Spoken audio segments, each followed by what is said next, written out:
Quand j'ai vu ça pour la première fois, je n'arrivais tout simplement pas à y croire. Cet avion a réellement percuté un camion? Le dimanche 3 mai vers 13h50 heure locale, le vol United Airlines 199 s'apprêtait à atterrir sur la piste 29 à Newark, dans le New Jersey.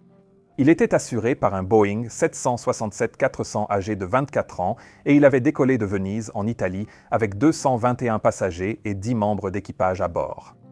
À présent, atterrir sur la piste 29 signifiait que l'avion devait survoler l'I-95, la New Jersey Turnpike, juste avant l'atterrissage. Et des images de caméras embarquées ont maintenant fait surface, montrant un conducteur conduisant tranquillement son camion de boulangerie le long de la Turnpike, juste au moment où cet avion était en train d'atterrir.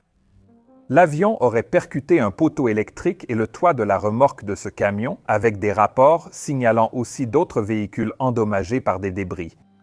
Le conducteur du camion a été transporté à l'hôpital, heureusement avec des blessures ne mettant pas sa vie en danger, tandis que l'avion lui-même a atterri en toute sécurité. Les pilotes ont apparemment détecté un problème, comme l'indique une conversation entre le contrôleur aérien et l'équipage d'un véhicule inspectant la piste. Ils ont ressenti quelque chose en franchissant le seuil de piste. Et plus tard, des personnes au sol ont apparemment pu voir un trou sur le côté de l'avion. Alors, qu'est-ce qui s'est réellement passé ici? Eh bien, l'atterrissage sur la piste 29 implique souvent une approche à vue depuis le nord, avec un virage à droite juste avant de s'aligner avec la piste. Et ce jour-là, la tour de Newark signalait des vents venant de 320 degrés à 12 nœuds, avec des rafales à 24, des conditions qui pouvaient rendre une telle approche plus difficile que d'habitude. Mais cela n'explique toujours pas pourquoi cet avion était aussi bas. Vous voyez, nous, les pilotes, utilisons presque toujours les feux PAPI pour maintenir un profil vertical stabilisé et franchir le seuil de piste à au moins 50 pieds, soit 15 mètres.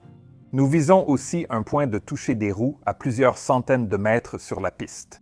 Toutes les pistes sont conçues avec des marges de dégagement d'obstacles très strictes et si un obstacle est jugé empiéter sur ces marges, des seuils décalés sont introduits, ce qui signifie que tous les marquages de piste, y compris la zone de toucher des roues, sont déplacés vers l'avant sur la piste, ce qui a également été le cas pour le seuil de la piste 29. Il convient également de mentionner ici qu'il s'agit de loin de la piste la plus courte de Newark, avec seulement 2050 mètres, soit 6725 pieds de long, alors que les autres pistes dépassent largement les 3000 mètres, ce qui pourrait tenter les pilotes d'essayer d'atterrir plus tôt afin de commencer à freiner.